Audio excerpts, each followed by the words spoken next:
Minister zdravotníctva zavádzal verejnosť v priebehu celého roka. V januári tvrdil, že zlúčenie zdravotných poisťovní nemá ekonomický efekt.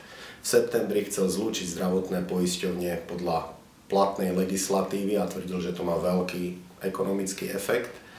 A v decembri predkladal v skrátenom legislatívnom konaní novelu zákona s odôvodnením, že hrozia vážne hospodárske straty. Zlúčenie zdravotných poisťovní je neodborne pripravené a zle vypočítané. Vláda zlučovaním zakrýva zlú hospodársku situáciu Všeobecnej zdravotnej poisťovne, ktorá nie je spôsobená hospodárskou krízou, ale plytvaním.